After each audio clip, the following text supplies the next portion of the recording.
Quand tu te lances sur LinkedIn, il y a un truc qui est ultra important et que tu négliges sûrement en te disant que c'est bon, tu publies, t'engages avec les gens, tu partages de la valeur, tu fais de la prospection, tu as fait 99% du taf. Mais en réalité, tu négliges ton image et ça, c'est vraiment se mettre des bâtons dans les roues. Pourquoi? Parce qu'aujourd'hui, vous êtes des centaines, voire des milliers à partager les mêmes conseils, à potentiellement DM les mêmes personnes, la même cible. Donc comment tu veux espérer te différencier, comment tu veux espérer avoir une réponse si ton profil c'est un copier-coller de quelqu'un d'autre ou un profil sans vraiment d'éléments différenciants, sans une identité bien à lui, il donne pas envie, tout simplement. Donc c'est pour ça qu'aujourd'hui c'est ultra important de travailler ton image. C'est pour ça que tu as cliqué sur cette vidéo. Donc bienvenue à toi. Aujourd'hui je vais te présenter tout simplement ce qu'il faut faire, ce qu'il faut pas faire et comment te créer un univers, une identité à toi qui parle à ta cible, qui te correspond tout simplement. Donc maintenant, à qui c'est vraiment nécessaire de travailler une identité dès le départ, d'investir, que ce soit du temps ou de l'argent, bah, ça va tout simplement être les business à forte concurrence. Donc on a généralement les coachs, tout ce qui est coach business, ça il y en a énormément, surtout sur LinkedIn. Donc si tu veux espérer te différencier, tu peux pas partir avec une bannière Canva. Là c'est vraiment te mettre une balle dans le pied directement. Après, tu as tout ce qui est développement de sites web, que ce soit du Webflow, du code, du no-code, etc. Ça, c'est ultra important parce que ça reste aussi d'un domaine visuel. Finalement, un site web, c'est visuel. Donc, si toi, ton profil, il donne pas envie, comment tu veux donner envie à tes clients de passer par toi pour leur faire un site web qui est censé être leur vitrine, qui est censé vendre, alors que ton propre profil LinkedIn n'attire pas et ne vend pas. Déjà là, normalement, tu te poses certaines questions. Et après, on va avoir les business d'ultra niche parce que ces business-là, il faut parler à une personne type. Et donc, comment parler à une personne type? Bah, c'est par le visuel. Les images parlent 1000 fois plus que des mots. Ça, tu le sais déjà. Donc, les business en général qui sont ultra nichés, type par exemple coaching pour les femmes de plus de 30 ans ou pour les mamans, par exemple, les mamans preneuses. Ça, c'est un business aussi qu'on voit assez souvent. Mais là, si tu n'as pas un design qui parle aux mamans, c'est une balle dans le pied parce que déjà, il y a de la forte concurrence. Et en plus de ça, c'est vraiment une niche ultra ciblée. Donc, tu es censé la connaître, tu es censé savoir ce qui l'attire, quel mot, quelle couleur, et donc travailler ton profil en fonction de ça. Maintenant, on va voir comment tout simplement créer cet univers, comment trouver tes éléments différenciants, comment te sortir de la concurrence, tout simplement. Donc pour ça, on va commencer par se poser quelques questions très très simples qui vont te permettre de choper quelques inspirations dès le départ pour savoir sur quel univers tu vas partir. Donc on les regarde ensemble. On a quelles sont mes couleurs préférées. Très très très simple. Ça c'est vraiment la question de base. Est-ce qu'il y a une couleur chez toi qui revient souvent? Du blanc, du bleu, du rose, du jaune. Essaye de trouver des couleurs assez punchy par exemple parce que ça c'est des couleurs qui marchent bien, qu'on peut retenir tout simplement. Le rose, ça peut revenir, un bon rose flashy. Le orange par exemple. Après il faut faire attention parce que si tu es sur un business de niche, regarde tes concurrents parce que si tu as des gros concurrents, des gros comptes, des gros profils qui ont cette couleur, ça va être difficile pour toi de reprendre cette couleur et de te différencier grâce à cette couleur. Donc tu peux réutiliser cette couleur, mais il ne faut pas tout miser dessus. Ça peut être une couleur secondaire, ça peut quand même être ta couleur principale, mais il faut qu'il y ait autour tout autre élément. Donc on va regarder ça. La deuxième question justement, est-ce que j'utilise des objets au quotidien? Donc ça peut être des trucs bêtes et méchants, comme une tasse de café. Si tu as toujours une tasse de café, ça peut être un élément différenciant. Après, il ne faut pas juste jouer sur le branding du café, parce que ça, c'est quelque chose qui est vraiment trop, trop fréquent sur LinkedIn. C'est d'ailleurs une horreur, parce qu'il y en a vraiment beaucoup. Donc, ne prends pas le branding du café, mais ce qui peut être sympa, par exemple, c'est que si tu as une tasse hors du commun, par exemple, je ne sais pas si tu utilises une tasse avec un chat dessus ou des trucs bêtes comme ça, mais ça peut toujours être réutilisé, ou alors garde ça dans un coin de ta tête, parce que tu vas peut-être pouvoir jouer là-dessus. Donc voilà, après ça peut être des objets un peu plus compliqués si tu as toujours un bloc-notes ou un stylo ou une gourde assez spéciale, n'importe quel objet, ça peut même être une casquette finalement. Il y en a beaucoup qui ont ce truc de casquette. La casquette c'est très très fort.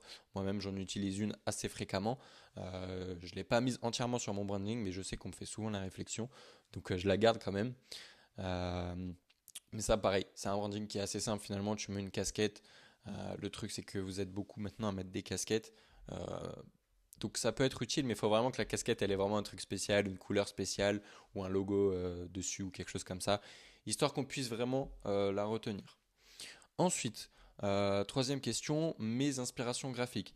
Donc ça, c'est tout bête. C'est vraiment ce qui t'attire toi déjà personnellement et aussi ta cible. Ça, c'est une question qui a double tranchant parce que si toi, ce que tu kiffes, c'est des visuels Chrome vraiment ultra modernes, comme les pochettes de disques, de CD, de vinyle, etc. Mais que ta cible, elle est vraiment plus posée, chill, ce qui va l'attirer, c'est des couleurs bohème, des couleurs pastel, bah là, ça va pas le faire. Il va falloir trouver quelque chose d'entre deux, ou alors il faut vraiment que tu assumes pleinement cette identité si tu pars vraiment sur un truc ultra différent de ce que pourrait préférer ta cible. Ok, la troisième question, justement, mes inspirations graphiques. Donc là, c'est très très simple. C'est tous les éléments. Non. Ok, troisième question, mes inspirations graphiques. Donc là, ça va tout simplement être le mood visuel que tu veux sur ton profil. Mais là, attention, parce que ça peut être à double tranchant. Si toi, par exemple, ton kiff, c'est les visuels bien rouges, même des trucs avec des flammes, etc., ça c'est des identités qui peuvent revenir assez souvent, mais que ta cible, elle va préférer ou elle va être attirée par quelque chose de plus sobre, de plus bohème, des couleurs pastel, par exemple. C'est à double tranchant. C'est soit tu t'assumes pleinement et tu as une grosse identité et tu joues là-dessus justement et ton personal branding tourne autour de là-dessus, mais du coup il faut bien que tu gardes en tête que tu vas pas forcément toucher l'entièreté de ta cible parce que ça va être une cible qui peut être assez fermée sur quelque chose. Dès qu'ils vont avoir des visuels un peu durs, bah, ils vont pas forcément kiffer. Donc c'est à double tranchant. C'est soit tu t'assumes pleinement, soit tu essayes de trouver un petit micmac entre les deux, te rapprocher de quelque chose qui parle plus à ta cible, mais tout en rajoutant des éléments un petit peu superflus pour habiller les visuels, mais ça fait quand même quelque chose de différenciant. Donc voilà, donc la question 3 c'est à double tranchant, mais en tout cas il faut déjà que tu établisses ce que toi t'aimes et potentiellement ce que t'aimes pas aussi. C'est ultra important. Ensuite, quatrième question, quels sont mes hobbies? Et là, tu vas me dire, mais qu'est-ce que ça vient foutre là? Mais tout simplement parce que, par exemple, aujourd'hui, ça va te servir, par exemple, je sais pas, si tu fais un sport de combat, de la boxe par exemple, tu vas pouvoir jouer là-dessus autant dans ta proposition de valeur que dans le visuel. Par exemple, j'ai vu des propositions de valeur, ton sparring partner pour arriver à X ou Y. Et toi, tu peux aussi jouer là-dessus. Et justement, après, tu peux créer tout un univers là-dessus. Par exemple, ta bannière, ça peut devenir un ring de boxe. Tu peux mettre des petits éléments de boxe, des gants, des machins. Et ça va te permettre de te différencier. Et ça peut être pour tout et enfin, pour tout domaine, hein. Là, je te parle de la boxe, mais ça peut être du foot, des échecs, des pétanques, de la pétanque, pardon. Et en plus de ça, par exemple, si tu as un domaine assez stratégique, si dans ton hobby, si tu fais du sport et que c'est un sport assez où il y a de la stratégie, par exemple les échecs, tu peux carrément jouer là-dessus. Tu peux carrément mettre un échiquier sur ta bannière ou un pion d'un échiquier, etc. Ça peut être ultra pertinent. Et ensuite, la cinquième question, ça c'est peut-être la plus importante, c'est qu'est-ce qui te représente au quotidien, qu'est-ce que les gens retiennent chez toi. Ça peut être un sourire, ça peut être un rouge à lèvres, ça peut être une couleur, ça peut être un hobby, un sport. Même si on s'est déjà posé la question, là c'est qu'est-ce que par exemple les gens, quand ils pensent à toi, ça revient souvent. Je te prends mon exemple, moi ce qui revient souvent, bah, c'est l'Olympique de Marseille, c'est le foot, c'est Marseille en tant que tel. Donc je ne pouvais pas passer au-delà de ça. Donc par exemple mon identité, elle est bleue et blanche. La mer, tout simplement, le foot, l'OM. C'est très très simple, très bête. Mais aujourd'hui, ça me différencie d'absolument tout le monde parce que bah, c'est quelque chose qui revient jamais. J'ai jamais vu personne sur LinkedIn arborer les couleurs d'un club de foot et jouer là-dessus. Et c'est tout bête, mais moi ça me paraissait tellement normal qu'au début je pensais pas jouer là-dessus. Mais finalement, bah, aujourd'hui on me reconnaît même dans la rue avec mes maillots, bah, parce que sur LinkedIn je mets toujours des photos de moi en maillot. Même ma photo de profil c'est moi en maillot. Ok, et maintenant que tu as répondu à ces questions, qu'est-ce que tu fais de tout ça? Bah, tout simplement, tu construis ton univers. Donc attention, j'ai pas dit que c'était simple. Au contraire, c'est ultra compliqué. C'est bien pour ça qu'il y a des professionnels qui existent. Mais maintenant, si tu as du temps à investir, qu'est-ce que tu vas devoir faire? Eh ben, c'est écrire tout ça, faire un mood board par exemple, de mettre tes inspirations, de mettre tes couleurs, de mettre des polices d'écriture par exemple que tu as kiffé, des profils de tes concurrents ou de tes inspirations. Et ça peut être LinkedIn, Insta, même Facebook, il y a des choses visuelles dessus, même des affiches de pub que tu as vues dehors. Franchement, c'est un moment où tu vas tout regrouper sur un mood board. Et là, à partir de là, ben, il va falloir commencer à créer. Donc, je vais te montrer déjà avec mes clients qu'est-ce que ça a pu donner. Donc là, par exemple, on a le cas de Lucas Fabre. Donc lui, c'est un coach business, comme tu peux le voir, décroche plus de 8 000 € en 60 jours. Donc ça, je fais une petite aparté d'ailleurs. Ce genre de promesse aujourd'hui, c'est voué à disparaître parce qu'on crée au bullshit. Aujourd'hui, quand on voit des gros chiffres comme ça nous repousse plus qu'autre chose. même si c'est des chiffres avérés. Lui, par exemple, tu vois, je sais, c'est mon client, je sais très bien que c'est des chiffres qu'il peut avoir, qu'il a toujours eu avec ses clients. Donc c'est pour ça qu'il jouait là-dessus. Mais malheureusement, il faut évoluer avec son temps. Aujourd'hui, tu as la majorité des gens, quand ils arborent ce genre de promesses, en réalité, ils n'arrivent même pas à atteindre la moitié avec leurs clients. Donc, on crie au bullshit. Et c'est pour ça que déjà, lui, dans sa proposition de valeur en tant que telle, on a supprimé les chiffres, tout simplement. Pourtant, la promesse reste la même. Dans le fond, les résultats, c'est les mêmes. Ils sont peut-être même encore mieux aujourd'hui. Mais d'un point de vue acquisition, c'est beaucoup mieux. Et ensuite, comment on est passé de cette identité qui était plutôt pas mal en soi, il y avait déjà une couleur assez forte, ce jaune fluo. Comment on est passé de ça à ça? Bah, tout simplement, on s'est posé les mêmes questions. Et lui, ce qui est ressorti, ce qu'il adorait, c'était le dieu grec, je crois, Héphaïstos. Et donc, c'était le dieu de la forge, etc. Donc, on a joué autour de ça. On a repris sa couleur, qui était ultra, ultra forte, que peu de personnes utilisaient, justement. Et donc, on l'a repris et on a mélangé deux univers. Donc, on a les éléments forts, le marteau, l'enclume, tous des éléments qui représentent le dieu Héphaïstos, le petit fond là un petit peu texturé, et on a créé un univers tout autour de ça avec une couleur très très forte. Et donc aujourd'hui là, toute une identité, un univers bien à lui qui part juste d'une passion pour un dieu finalement. Ensuite, pour Alessandro Martini, là tu vois, on a une bannière, typiquement la bannière Canva de base qui n'attire pas du tout, qui ne sert à rien, qui ne résout aucune problématique, qui n'a pas d'univers. Et il en avait pleinement conscience. Et donc c'est pour ça qu'il est passé par moi. Mais c'est aussi quelque chose que tu dois prendre conscience. Ce genre de bannière marchait il y a quelques années. Aujourd'hui, c'est une balle dans le pied, ça ne sert à rien. Parce que même aujourd'hui, on va voir ça, on va se dire, ok, le mec, il n'est même pas du tout investi, il n'a rien travaillé du tout, il a juste mis une phrase sur une template Canva que j'ai déjà vu 15 fois aujourd'hui. Ça ne me donne pas du tout envie de le contacter. Et donc, qu'est-ce qu'on a fait? Et bah pareil, on s'est posé les mêmes questions. Et lui, qu'est-ce qui est revenu? Bah, il se baladait toujours avec un livre de loi. Je ne sais plus comment il s'appelle exactement, tu m'excuseras. Mais du coup, on a créé tout un univers autour de ce livre. Et c'est tout bête, mais du coup, aujourd'hui, dès qu'on va penser à Alessandro, ou même quand on pense à quelqu'un dans l'univers des accidents de travail, c'est ce qu'il gère, bah, on va tout de suite se rappeler. Oh, le gars avec l'identité, avec les livres, là, j'ai trop aimé l'autre jour et tout. En plus, ses posts, ils étaient ultra pertinents. Bah, paf, on va le remettre tout de suite. Alors que là, cette bannière, qu'est-ce qu'on retient? Du bleu. Du bleu, on le retrouve partout. Même chez lui, il y a du bleu. Chez lui, c'est aussi un bleu. Le bleu, c'est vraiment une couleur qui revient beaucoup trop souvent.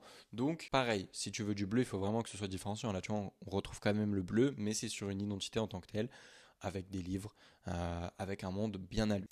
Ensuite, je te parlais justement des échecs, et c'est là où ça a tout son sens. Lui, Tayeb, c'est quelqu'un qui joue aux échecs depuis tout petit, qui a même sorti des livres sur les échecs, etc. Donc c'est vraiment quelque chose qui fait partie de lui, et il est sur un travail ultra stratégique.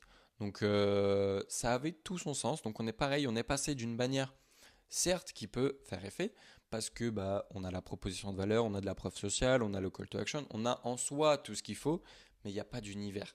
Il n'y a rien qui fait qu'on va se rappeler de ce profil. Alors que là, paf, petite refonte, on a gardé les mêmes codes, c'est presque les mêmes couleurs, mais on a ce truc de l'échiquier, on a cette proposition de valeur ultra forte avec une couleur rouge qui ressort tout de suite. Et ça, c'est quelque chose qu'on va se rappeler. On va se rappeler du gars avec le jeton d'échec, tout simplement.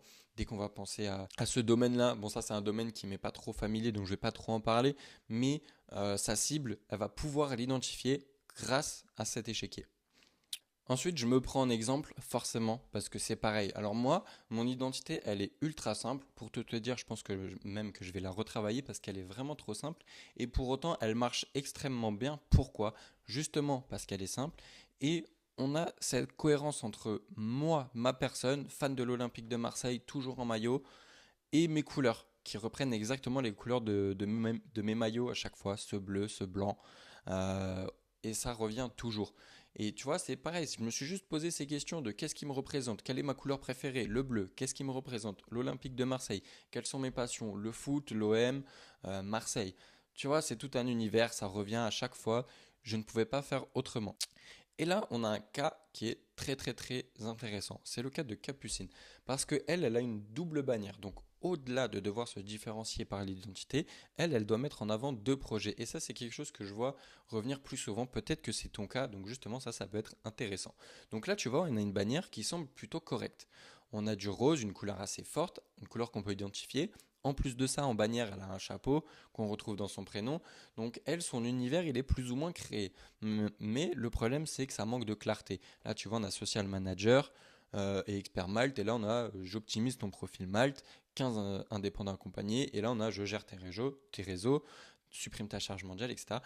On ne comprend pas quelle preuve sociale appartient à qui, on n'a pas de call to action. Il y a deux promesses, mais on ne les comprend même pas. Là, pour moi, tu vois, il n'y a qu'une promesse, c'est je gère tes réseaux et supprime ta charge mentale. Et là, du coup, je ne comprends pas pourquoi on me parle de Malte. Et donc, paf, refonte, clarté, deux univers uniques, deux identités à part entière. On a d'un côté, on s'occupe des réseaux sociaux, donc ce qu'on avait ici, et de l'autre, l'accompagnement Malte, ce qu'on avait ici en petit. Mais là, on a tout de suite beaucoup plus de clarté. On a la preuve sociale ici, on a la preuve sociale ici, on a les différents call to action. Là, on a vraiment deux identités à part entière sur une seule et même bannière.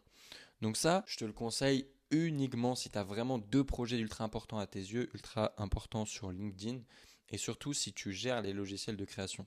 Parce que ça, c'est un coup à juste plomber le moral si t'es pas habile de tes mains, si t'as pas l'œil visuel tout simplement. Tu vas juste te casser la tête, tu vas perdre des heures et des heures à vouloir créer une double bannière, à vouloir essayer d'agencer, de rentrer tous les éléments, sauf qu'au final, tu vas juste perdre du temps. Donc ça, vraiment, je te le conseille que si tu gères les logiciels et si tu as deux identités bien à elle. Donc là, tu vois, c'était des exemples concrets à partir de ces 5 petites questions où on a créé à chaque fois un univers à part entière. Donc là, c'est quelques exemples, mais je le refais pour la totalité de mes clients. Et donc le dernier point de cette vidéo, ça va être les templates Canva et pourquoi il faut vraiment que tu arrêtes de les utiliser. Là, tu vois, je t'ai sorti 6 exemples. Vraiment, j'ai juste tapé template Canva et c'est dans les premiers que c'est ressorti. Cette bannière-là, je la vois une dizaine de fois par jour. Celle-ci, pareil, peut-être un peu moins. Et celle-ci, je la vois aussi beaucoup trop souvent. Celle-ci, pour être tout à fait honnête, je ne les vois pas. Je pense que vous avez compris, enfin la totalité, la plupart, vous avez compris que ça, c'est vraiment pas fonctionnel. Pourquoi déjà? Parce que celle-ci, sur mobile, elle va être rognée comme ça, donc ça va être dégueulasse, on va pas voir. Celle-ci, il n'y a pas de proposition de valeur. Et celle-ci, pareil, c'est beaucoup trop petit, on voit rien. Mais c'est pour te montrer concrètement, mais je vais vraiment me focus sur celle-ci qu'on revoit beaucoup trop souvent. Pourquoi elles ne sont pas bien? Celle-ci, comme dit, on la voit déjà beaucoup trop souvent, donc tu ne peux pas te différencier avec quelque chose que d'autres personnes ont. Enfin, ça me paraît assez logique à moi, et même dans la tête de tes prospects. Imagine que vous êtes 10 alors à lui envoyer un message dans la semaine. Sur ces 10 vous êtes 4 à avoir cette bannière-là. Jamais de la vie, elle vous répond. Elle va tout de suite comprendre que vous n'êtes pas à fond dans votre business, vous n'avez rien investi, vous ne croyez même pas en votre business. En fait, tu renvoies un peu cette image de moi, je fais quelque chose à la va-vite, c'est fonctionnel, on comprend ce que je fais, et puis basta. Sauf que non, là maintenant, le but du jeu, ça va être de différencier et de créer un univers qui mette en confiance tes prospects. Parce que oui, la confiance ne passe pas que par les résultats, mais aussi par l'image que tu vas renvoyer. Enfin, je sais pas, mais quand tu vas prendre pour un job, quand tu étais jeune, que tu étais étudiant, que tu voulais un petit job d'été, tu n'allais pas faire ton rendez-vous en survêt. Tu allais bien habillé, tu avais même un peu une boule de stress avant. Mais sur LinkedIn, c'est pareil. Comment veux-tu espérer convaincre quelqu'un alors que ton image n'est pas du tout travaillée? Ce n'est pas possible. Donc ces bannières-là sont à bannir. Le truc aussi, c'est qu'elles ne sont pas optimisées là. Par exemple, je prends celle-ci, la proposition de valeur, elle est toute petite, on ne peut pas la lire, alors que c'est censé être l'élément principal. Là, sur celle-ci, l'élément principal, c'est soit ton nom, prénom, ou soit ton logo, si tu prends le parti de mettre ton logo. Ça n'a aucun sens. Le truc qui doit ressortir, c'est ta proposition de valeur. On doit comprendre ce que tu fais, pour qui et comment. Et en plus de ça, sur cette bannière, on retrouve le lien du site, euh, le, euh, le mail, alors que c'est quelque chose qu'on ne peut pas copier-coller, qui n'est pas cliquable. Et ça prend de la place pour rien. Là, on aurait pu mettre les call to action, on aurait pu mettre de la preuve sociale, on aurait pu mettre quelque chose de bien plus utile. Et en plus de ça, si on passe sur mobile, on sera à peu près comme ça, c'est complètement rogné. Donc, cette bannière-là n'est pas optimale d'un point de vue hiérarchie tout simplement. Celle-ci, c'est pareil, d'un point de vue hiérarchie, ça peut être pas mal parce que on a un gros titre, on a un sous-titre, on a là, on pourrait croire un call to action et là, on a les comment. Mais le problème, c'est que du coup, ça fait beaucoup trop d'informations, il y a beaucoup trop de texte et au final, pas de call to action, pas de preuve sociale et pas de proposition de valeur en tant que telle. Il Il n'y a pas de promesse, il n'y a pas de résultat, de solution fournie. On a juste ton poste, ton job. Et là, une phrase, on ne comprend pas ce qu'elle fait là. Et toi, du coup, tu arrives face à ça, tu veux la modifier, tu ne sais même pas quoi trois. Oula. Et toi, au final, tu arrives face à ça et tu ne sais même pas quoi. Et toi, au final, tu arrives face à ça et tu ne sais même pas quoi trop mettre. Donc, tu vas mettre là, par exemple, je sais pas, tu vas mettre développeur web. Et là, tu vas mettre contacte-moi, tu vas supprimer ça, tu vas supprimer les trucs en dessous. Et au final, ça va faire une bannière qui est complètement vide, sans preuve sociale, sans call to action, sans rien. Donc, ça va juste te desservir plus qu'autre chose. Et cette bannière-là, c'est un peu le même schéma. On la revoit assez souvent alors qu'il n'y a pas de preuve sociale. Là, on a des mots dans tous les sens. En plus, là, c'est complètement débile. Quelqu'un qui fait du copywriting, du graphisme, du mailing, de la B testing, etc. Ça n'a aucun sens. Et donc toi, tu vas juste vouloir remplir les cases avec des mots sur tout ce que tu peux faire. Tu vas mettre audit, tu vas mettre transformation digitale, tu vas mettre site web, tu vas mettre tout et n'importe quoi. Alors ça n'a aucun sens. Et donc pareil, la bannière va te desservir plus qu'autre chose. Donc tu l'auras compris, ton image aujourd'hui, elle est ultra importante. Sans elle, tu ne peux pas espérer convertir, tu ne peux pas espérer attirer, ni même mettre en confiance parce que oui, ça passe énormément par ton image, que tu le veuilles ou non. Si tu as une mauvaise image, on va avoir une mauvaise impression de toi. C'est comme dans la vie de tous les jours, quand tu es mal habillé, on va te juger. Alors que pour autant, au fond, tu es potentiellement le meilleur de tes concurrents. Mais si ton image ne suit pas, on ne pourra pas te faire confiance. Donc maintenant, tu sais quoi faire. Pose-toi ces 5 questions. Si jamais tu veux aller plus loin dans les conseils, je te laisse réserver un rendez-vous avec moi dans la bio. Et moi, je te dis à la prochaine. Ciao, ciao.